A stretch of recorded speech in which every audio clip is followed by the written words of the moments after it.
see them. Thank God they are here safe. You'd have them prisoners. I should rather they had escaped or lay slain in the streets of Worcester than see them now. Foolish. Is it not better to survive? Oh, there he is. Sweet Jesus. Husband!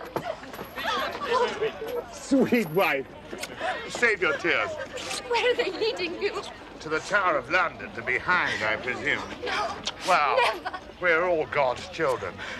Where do you lodge tonight? At the Fletcher house in Southwark. Fletcher's. They have returned to the country. I am safe there with Lucinda. Peter, well-stocked cellar. What are you saying? Leave that.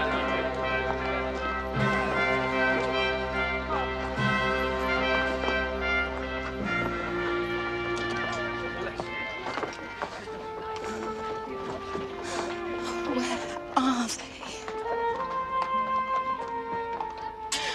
Oh, Lord, have mercy on my loved ones.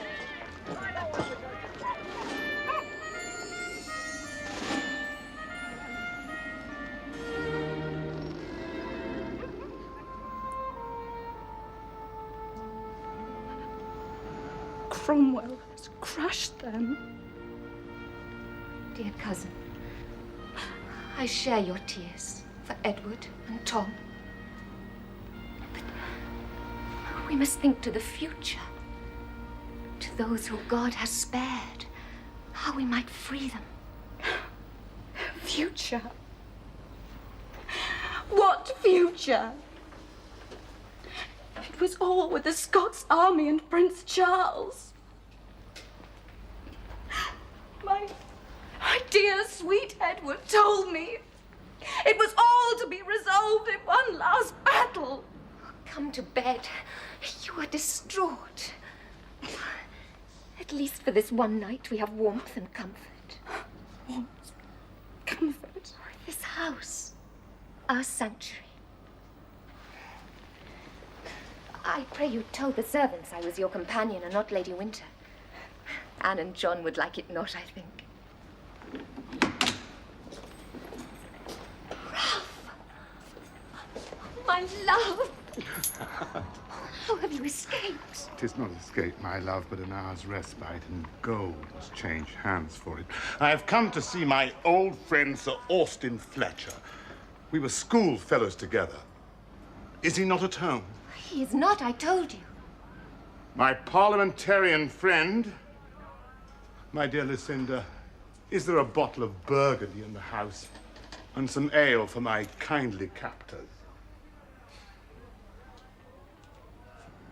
We were confined within the walls of Worcester, outnumbered 2 to 1. His Sacred Majesty rode out through the Sidbury Gate to launch a frontal attack and captured some artillery which we sorely needed and would have prospered had not the Scottish horse troopers under Leslie, coward and traitor that he is, played their jade. Not one single charge did he make during the entire battle.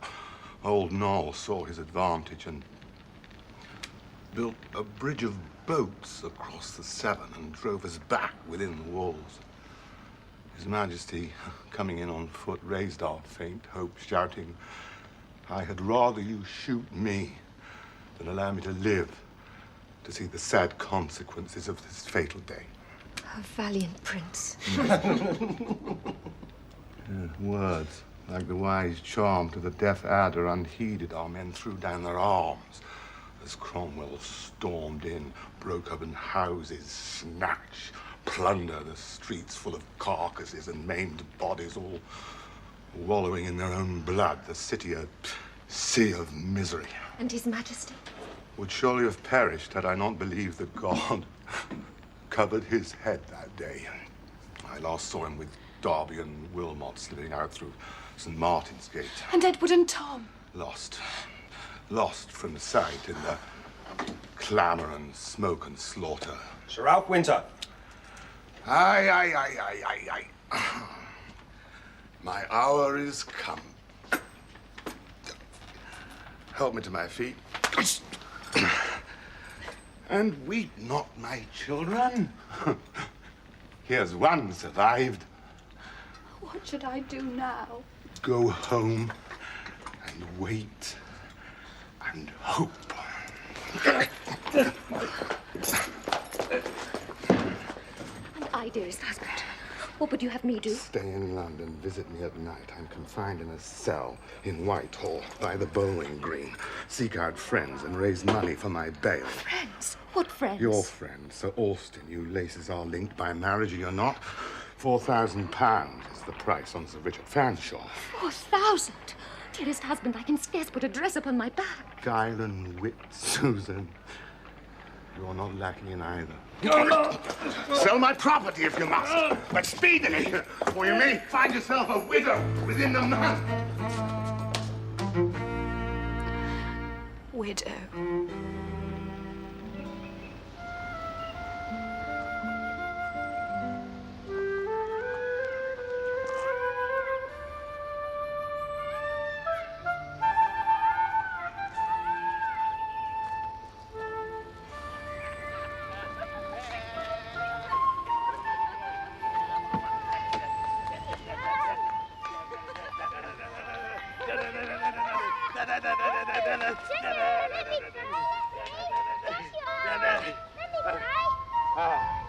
If it pleases you, young fellow, come this way.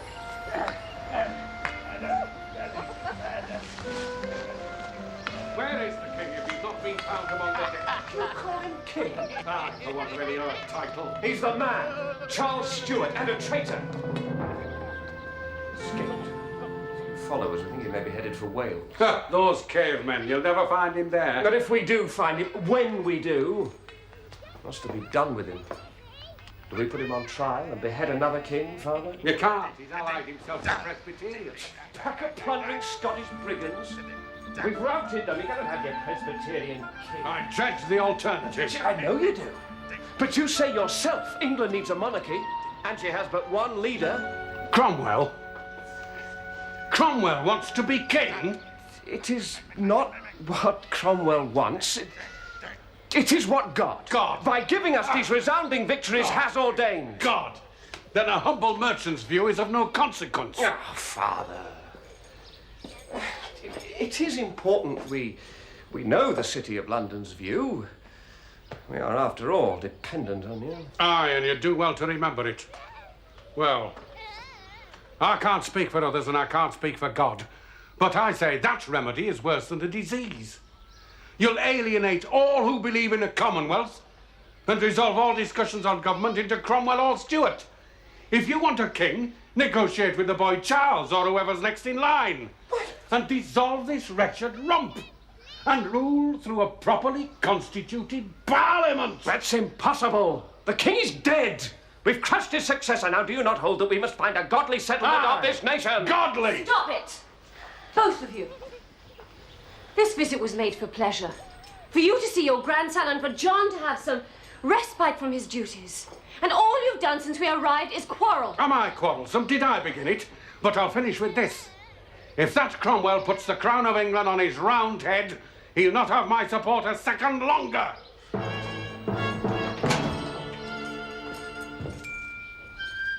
Have I said something to offend the lad?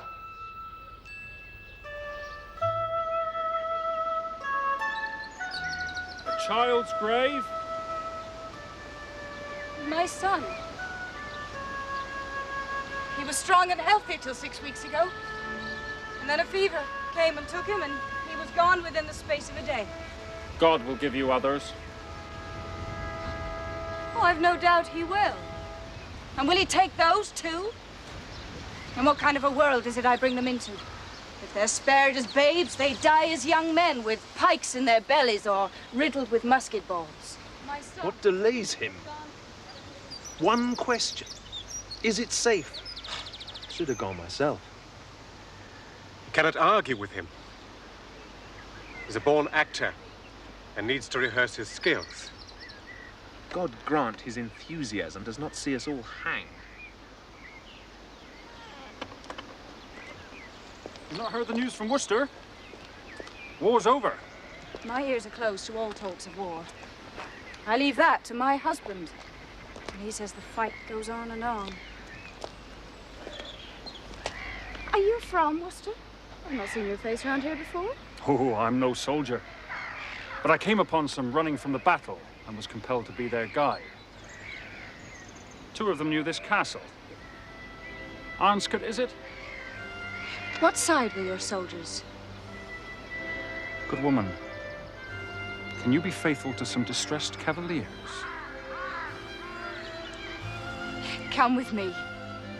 We scarce had a crust of bread or a sip of water these 2 days. Our feet are wet and blistered. Grateful mistress. See where she leads him. His speech may have fooled her, but he walks like no woodman I ever saw. Oh, the sight and smell of mutton. No, you don't, young man. Where was you bred? Born and bred in Birmingham. Son of a nailer. Well, if you want mutton, Mr. Naylor's son, you can make yourself useful and wind this up for me. Come on. Sir Thomas and Lord Ferrer? 2 men who knew this place, he said. And they're starving. Who is this young man? Oh, not like that, you great booby. Why, the veriest dunce knows how to wind this up. It's old and stiff. Like her. You wouldn't want to wind her up. None so old and stiff as you, old crow, and go on, off you go. Come here, boy. What's your name? Will. Will. Oh, I knew a Will once. Will Saltmarsh. He died for his king. You're taller than him by a head, but otherwise not unlike. What's your name, old lady? Judith Crabbe. Scab? I shall call you my Dame Judith. I am steward of Arnscourt.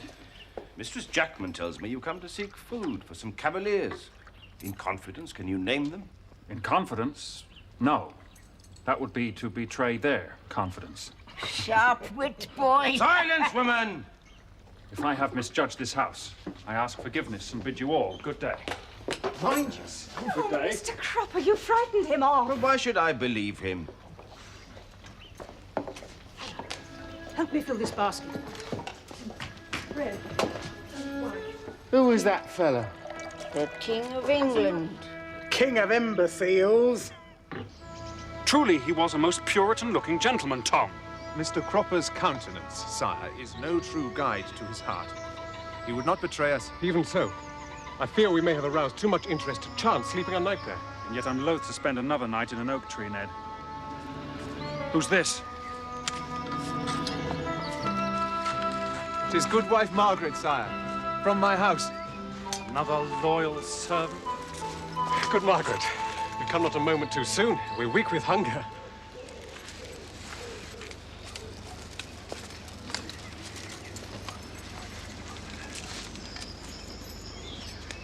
I am your most obedient servant, Your Majesty.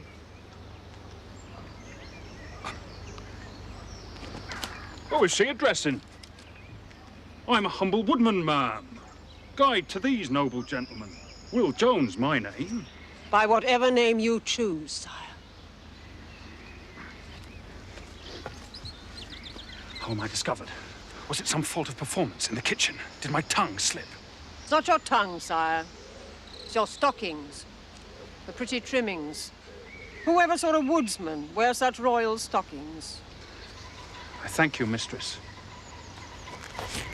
And commend your sharp eyes. Women are prattlers, especially loyal good wives. Does the whole house know?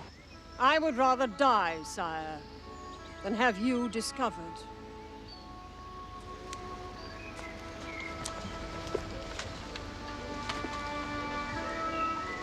Your pardon, mistress.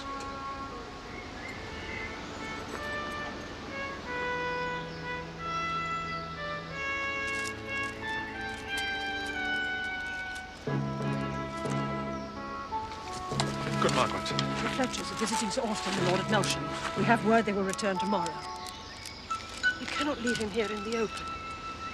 Bring him to the back gate in half an hour and we'll make him safe for one night at least.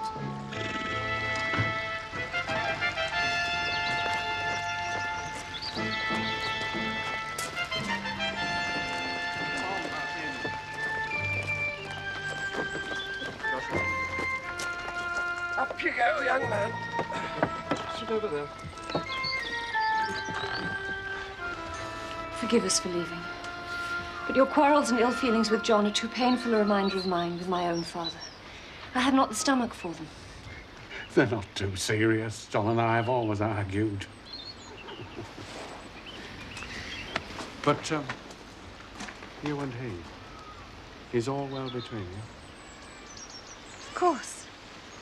Does it seem to you otherwise? No, no. Her father's concern and nothing more. He can ride my displeasure, but never yours. Madam, Mr. Fletcher grows impatient. I'm coming, Emma.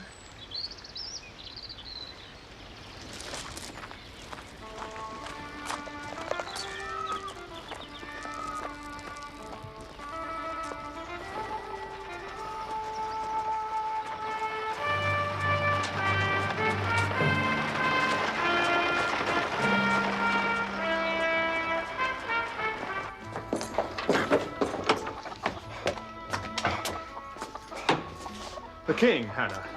Your Majesty. Preserve him well. See, Your Majesty. Would Your Majesty take some bread and a pot of ale? Thank you.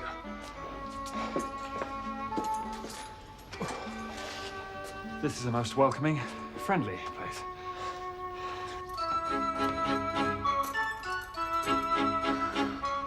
Margaret! Mistress Lucinda. Sir Thomas, his hair needs a trim. Aye, sir. But will you be far away? They're searching everywhere. Are you going back to Swinford? I have forfeited my Swinford home. It's a small matter of an oath to Parliament, broken by my joining with the king again. I shall not be far, and will return soon after dawn.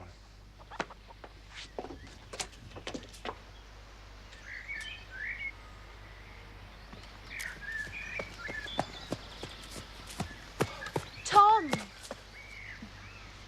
What are you doing here? You are said to be in London. I've returned today. Margaret has told me everything.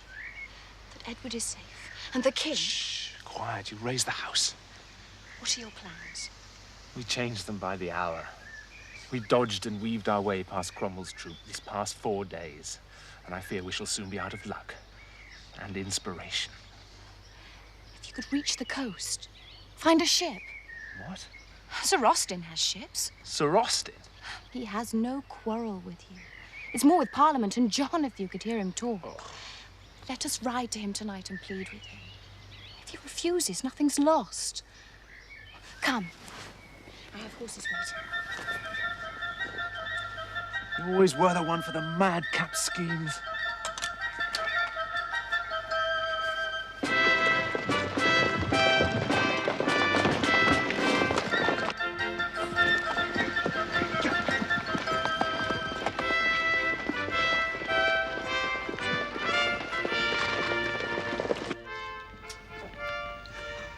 I was chased into a river by an angry miller. The gravel has clung to my toes. I'll bathe them as gently as I can, but I fear the pain I may cause, Your Majesty. I trust your gentle hands.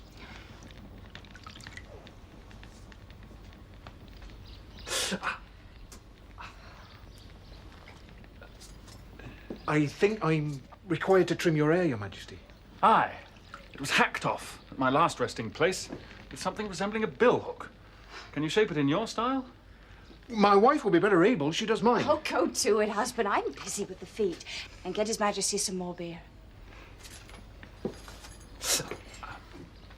If you have to walk a long way, I could tuck paper between the toes to stop them chafing, if you wish, Your Majesty. What I need most is new shoes.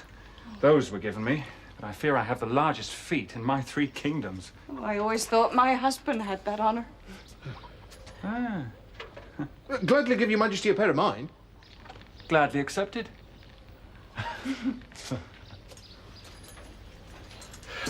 Think you I should roughen my complexion a little? With soot from the chimney to make myself less like a courtier? And more like a bailiff. I think walnut leaves would be gentler on Your Majesty's skin. Walnut will turn him into a black man.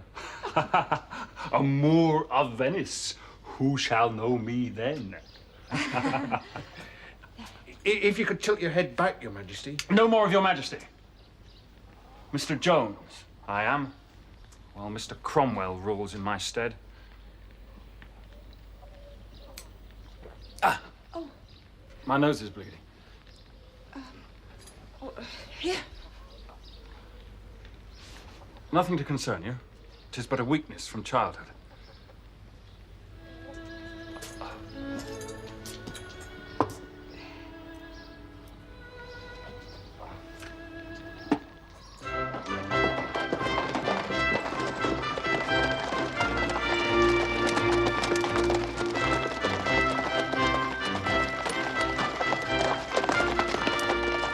Work of steward is not the mere keeping of accounts.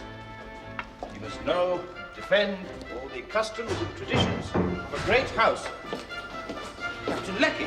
Colonel Lecky, Master Steward. I'm here with authority to search this castle for traitors, and for one traitor in particular. Where are you going, boy? To sound an alarm? What is this intrusion? Ah, good wife Margaret. I'm surprised to see you still here with Mr. Cropper in a Parliament house. I'm surprised to see you still in Parliament's army, Mr. Lecky. I had heard that the Lord General had weeded out all Scotsmen long since. How was it, butchering your own kinsman at Worcester? No, do not provoke him. No more irksome than Englishmen butchering Englishmen in 6 years of civil war. I earned my recognition the hard way at places such as this. Take heed of the good wife, and do not anger me, Mr. Cropper. I'm seeking the man who calls himself King Charles II. The news provokes a deafening silence. You have heard, have you not? There's £1,000 upon the head of the traitor Charles Stuart. If it were £10,000, you would not find me betray him. Any person found harboring the king shall be pistoled on the moment of discovery. Search the castle! Mr. Lecky, this is the house of Mr. John Fletcher. It's a Parliament house. You dare ravage it in his absence. It is because of his absence, good wife, and because I know this house and the people in it, that a search is warranted. Nay, imperative. It is an abomination. Oh, let him search. He will find nothing. Oh, you foolish man.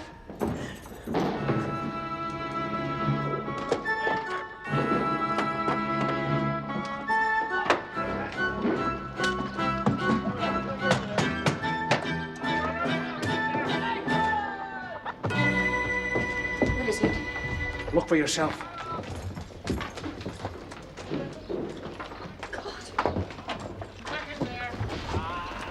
He's sleeping like a child. Shall I wake him? What are you doing? No. I'm going to defend him. He's the King of England, in my care. You'll kill us all, sure as anything, if you start shooting. You want him to march in. Take him. That's certain.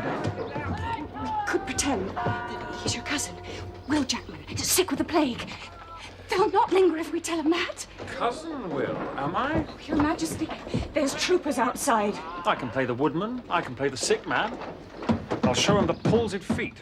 Pray you, remove the cloth from him and tell your brave husband the king requires he lays down his pistol. As you wish.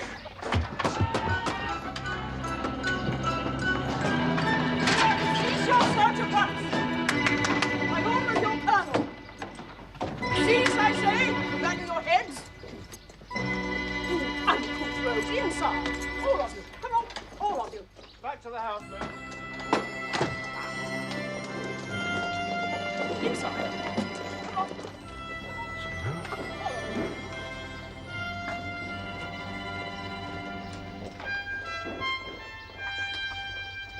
Well, I'm the first to commend your zeal, Colonel Lecky.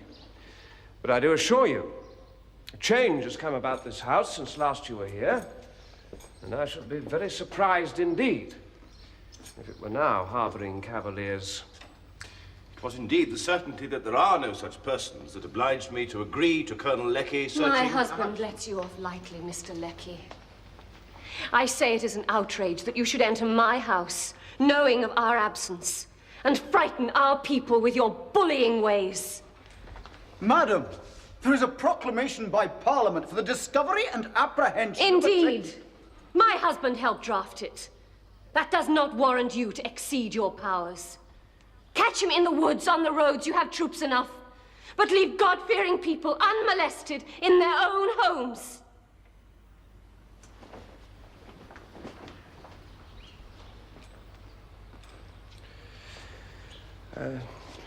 Dick? There was some intelligence that royalist soldiers were seen in the neighborhood. Now, you've been about your work on the estate today. Right. And you've heard and seen nothing suspicious? Nothing at all. Cropper, are you quite sure no one in this house has behaved suspiciously? Quite sure, sir. Well, you have my leave to withdraw, Colonel Leckie. I'm sorry to have disturbed you, Mr. Fletcher. You're only doing your duty, good wife. I'm not well. I must to my room. Lady Farah to see you, Sir Fletcher. Susan, dear cousin. Lucinda. This charming young lady has been telling me that her husband, a gallant old cavalier, languishes most painfully in prison. Her pleas for his release on grounds of common humanity have so far fallen on deaf ears. Susan, Sir Austin is for Parliament. I'm sure he has no interest in Ralph's plight, sad though it may be. I beg you now will leave us. Dearest cousin, I had no wish to intrude. But for what purpose are you come so late at night? Aye, can you not speak in front of Lady Winter? You're both for the same cause. Indeed, I have few secrets from Lady Winter. Well, come and be seated by the fire, child, and tell us your mission. I have Tom with me. Will you receive him? Tom. You know I will at any time. Bring him in, Joshua. Tom alive. And Edward too. Oh, God be praised. Susan? My dear cousin, how glad I am to see you. Ralph is safe in prison. Susan is here to plead on his behalf. Your humble servant, sir. Welcome, Tom. Welcome to this hornet's nest of royalists. Have you got the king hidden somewhere, close by? In my summer house, perhaps? I would not presume so much on your hospitality, sir. But it's true, Lucinda and I are come on something of a fool's errand. Sit down. Speak plainly, lad. It'll not go beyond these four walls. You have my word on it.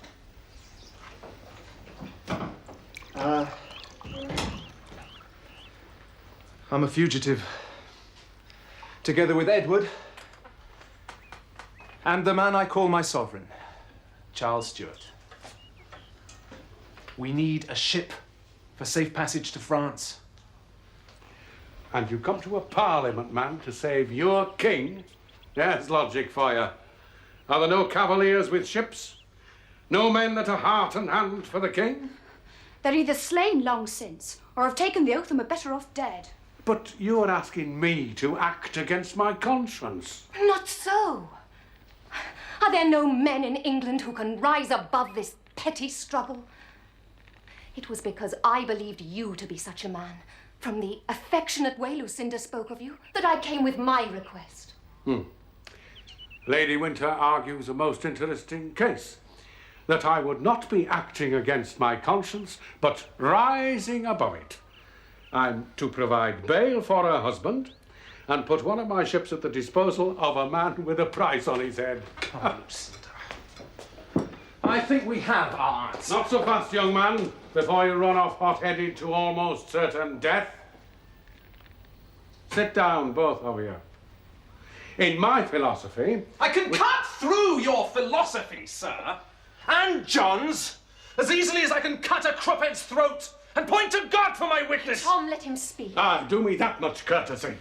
In my philosophy, which is not Cromwell's, nor my son's neither, pragmatism is above most else. The merchant's view. Lady Winter, that property we were discussing before these laces interrupted us, where was it? On the coast? At Porter's Head, beneath Bristol, where Avon and Severn meet. It could be useful to me. I'll purchase it and secure your husband's bail The fugitives can lay low at Bristol until I send one of my captains with a ship. Well, you have what you came for. Do you now question my motives? Oh, Sir Austin. You've been a staunch friend to me and Lucinda through difficult times. My own life I count for little. But the king's I value most dear. I must have some assurance that this is not a trick. Well, I can only give you my word, Tom. Put what value you will on that. I've made my offer. My head's in the noose.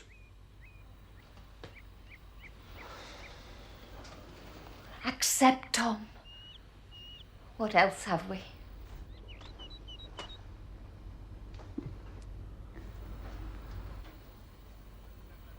Good.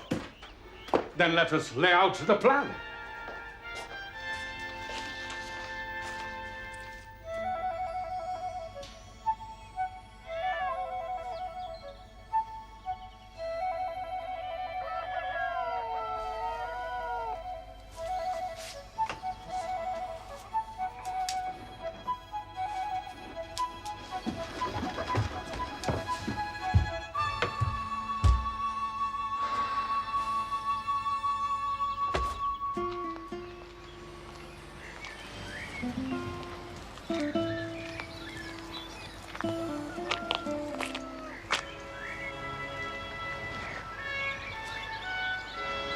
Will Jackson, mistress. Cousin to your bailiff, Mr. Walter Jackson. What a beautiful morning. Indeed. I remember Will Saltmarsh wearing this. It's the largest I can find. Well, bundle it up then and take it to them. And tell my husband and Sir Thomas I shall be with them presently with the horses. Look! Morning, mistress. I see you've met my cousin, Will. Will is staying with us. Getting over a sickness. Good dollops of fresh morning air is part of the remedy. Walter, he calls himself Jackson. Jackman, you heard, mistress. My young cousin Will as ever was. Come, Will. Anna is cooking breakfast for us.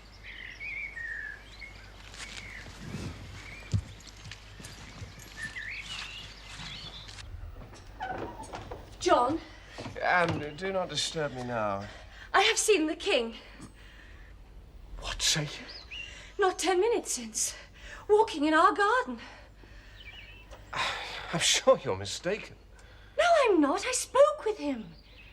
He was tall, over 6 foot, with a dark complexion, dressed as a countryman. And Walter Jackman hurried him away, claiming him for a cousin. What of his speech? It was plain, but he could not unteach himself in every detail. The way he walked. Do you doubt me still? Jackman harbored him. Oh, stupid, bungling fools. Who? Fools? Fetch me Cropper and Dick Skinner. Fetch me Cropper and Skinner! I'm not your servant. Oh, Edward, my dearest. I'm so pleased to see you.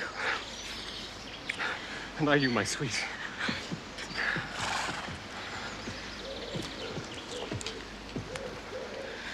Tom has told me of the plan. I must confess I'm fearful of it. Must Susan Winter accompany us? She will guide us to the house.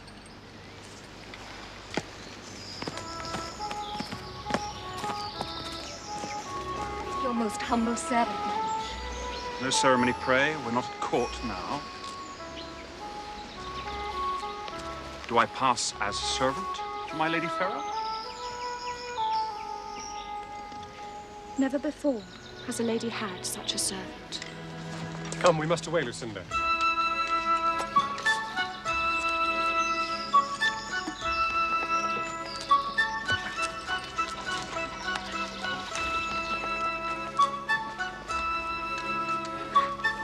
This is a dull, heavy jade, in truth. Can you blame it with the weight of 3 kingdoms on its back? Come.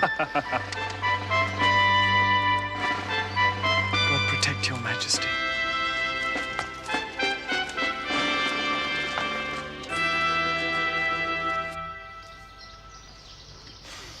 So many rumors flying about, it's hard to know what to believe. What rumors? But we had the King of England staying here last night. Minty swears that were him in the kitchen yesterday. Tell by his hand, she said. He'd never seen no outdoor life. You believe everything Minty said? I'd have the devil supping here most nights. If it were true, old Mrs. Dumfries sweating on it. She called him a booby, a dunce, and an imbecile. What are you doing here? And I welcome here, Walter. They're looking for you. Mr. Fletcher wants to see you.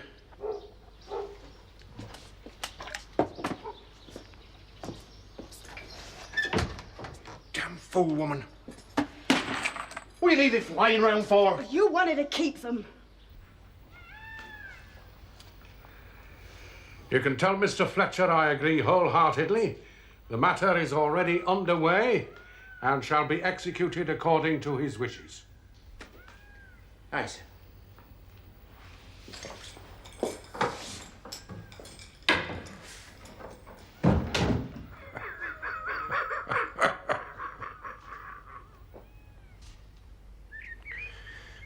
Where is your cousin now?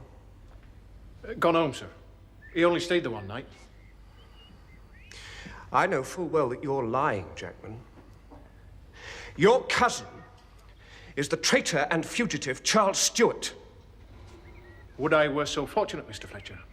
£1,000 would not come amiss. Damn your impudence. The man in your house was Charles Stewart, and by Act of Parliament you are guilty of high treason, punishment, loss of life and estate.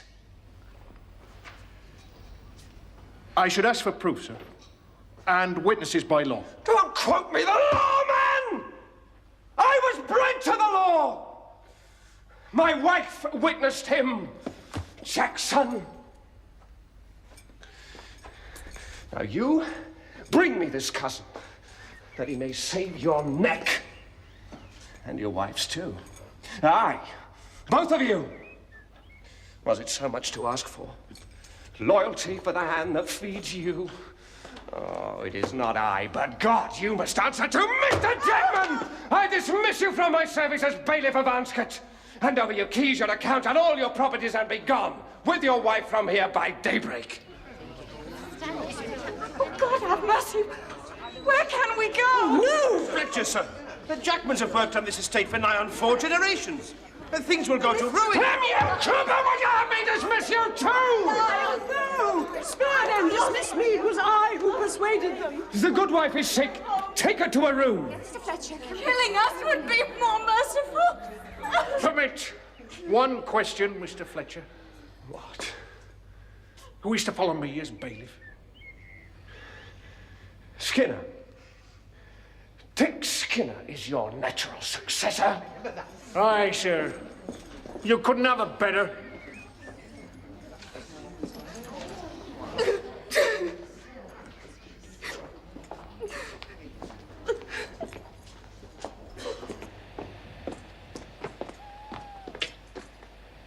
Walter?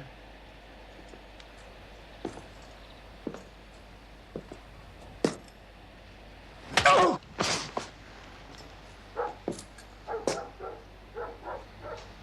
Dick?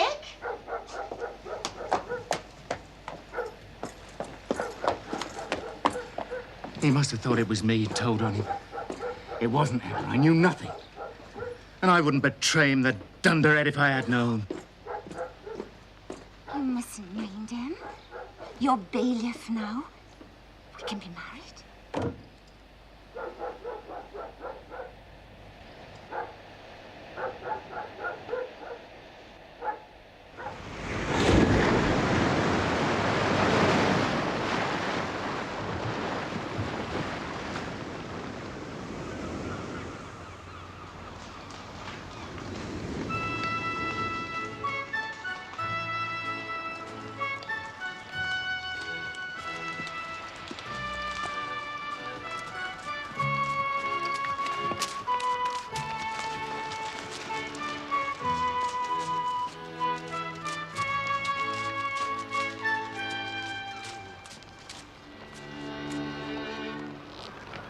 Someone there before us.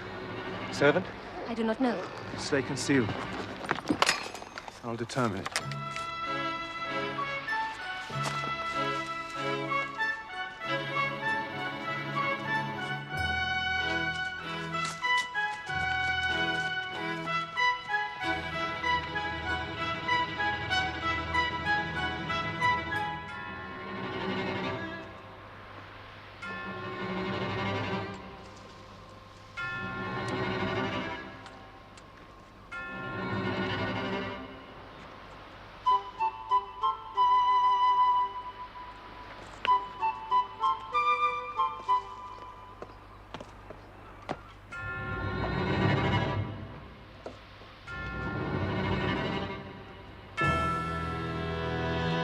Winter!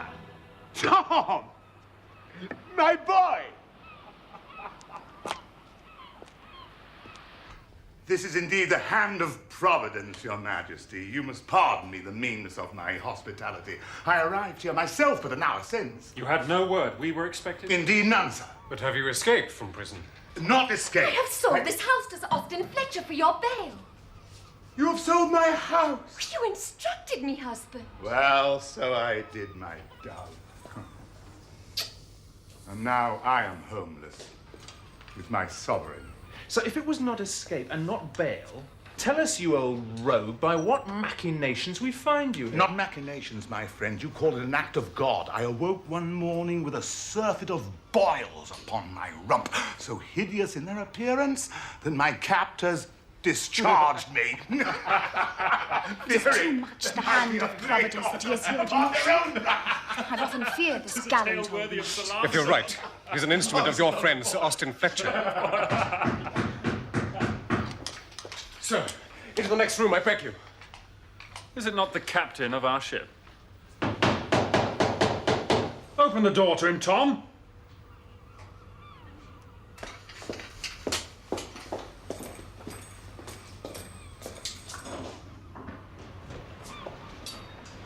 Your business, yeah? Sir Thomas Lacey? I'm Sir Thomas Lacey.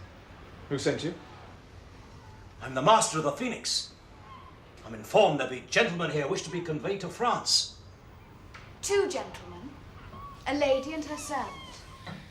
I believe my uncle, Sir Austin Fletcher, has sent you, has he not? I know nothing of a lady, mistress. The Phoenix is but a small coasting vessel, hardly fit for a lady. To speak true, Captain, we are 2 lovers eloping. My brother is helping us to escape the wrath of my father, and this is my servant. Will you not help us? Please. You are married, Captain. Am I not, mistress? Then you understand a woman's love. Too well. We'll sail on the tide in 4 hours. When I'm offshore here, I'll send the longboat to pick up the passengers. I'll go now, ballast the ship, warp her out of harbor. If the wind be favorable, we'll be out of sight of land before dawn. My grateful thanks to you, Captain.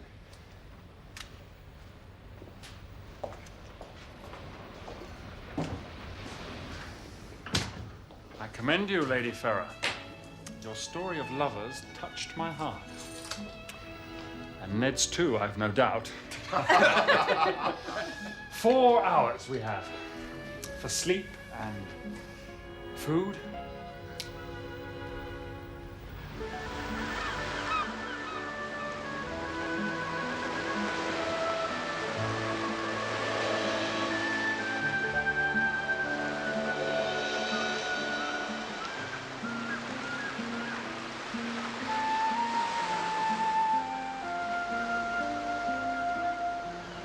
Lovers. In exile once more. Cannot live without you. I'd wither away. Days in London, not knowing if you were alive or dead. I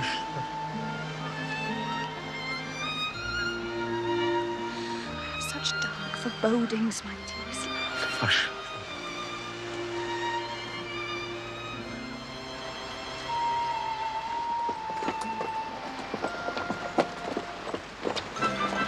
are betrayed.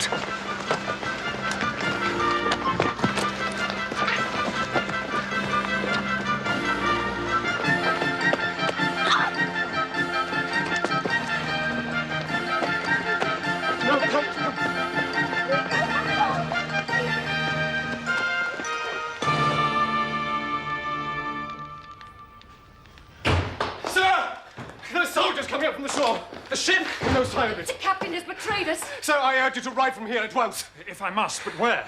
I can escort you to the home of Colonel Francis Wyndham at Somerset. He's a friend of mine. Frank Wyndham? I know him well. We'll be safe there, I'll sir. accompany you. No, Tom, stay here with Lucinda, I beg you. No! It's too dangerous. I see them coming. Sir, through the back. There's not a moment to lose. My troubles almost make me forget myself. I thank you all. God save your majesty. Amen. Amen. Amen. Sir! Sit down. What means this intrusion, villains? Not a step further. Stand, I say. May a man not entertain his family in his own house? Your name, sir? Winter, Sir Alf Winter. And your companions? My son Thomas, my daughter Lucinda, and my lady wife, their stepmother. We have intelligence. Charles Stewart is here. That traitor in my house, never. Do you insult me? Who gave you this intelligence? The wife of a sea captain, sir. It seems her husband gave her some notion that he had recognized the king here in disguise. A black man 2 yards high. I can only assume that the woman or her seafaring husband, or you yourself, Captain, are either completely deluded or drunk on duty. Do you see a black man 2 yards high in our midst? I ask your pardon, sir. The woman locked her husband in his chamber and reported the matter to us. We're only doing our duty. And we are quite sober, sir. I bid you all good night. Good night. Good night. Good night.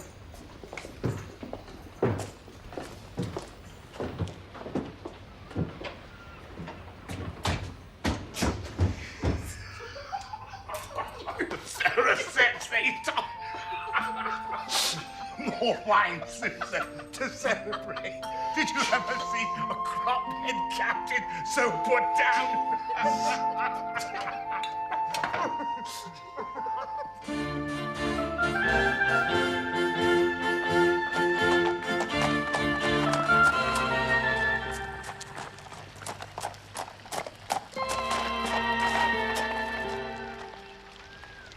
Mr. Fletcher?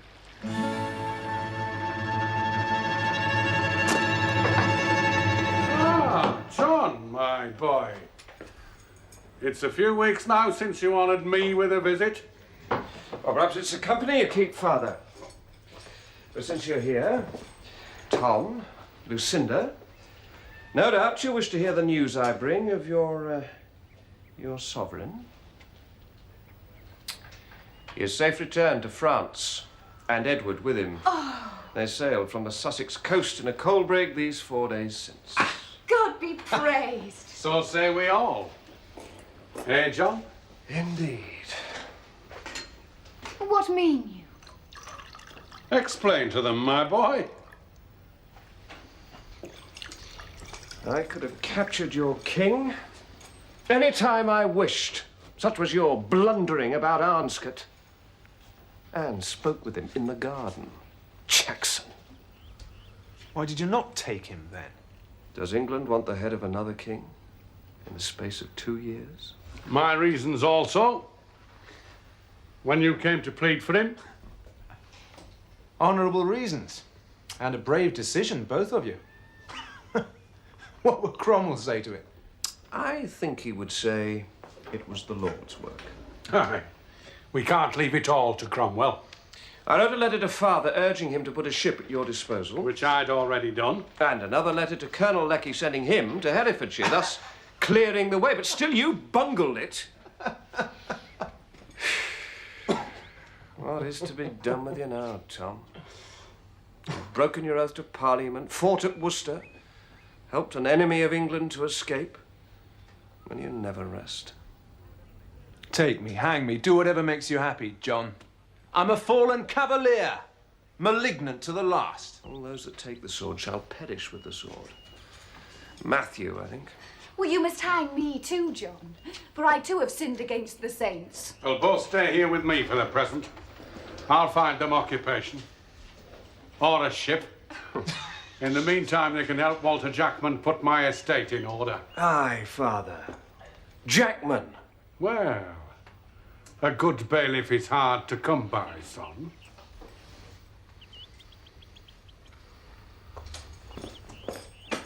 You wish to keep a royalist house? You will suffer for it. Aye, very probably. There must be some men in England above this dismal struggle. Call it an English house.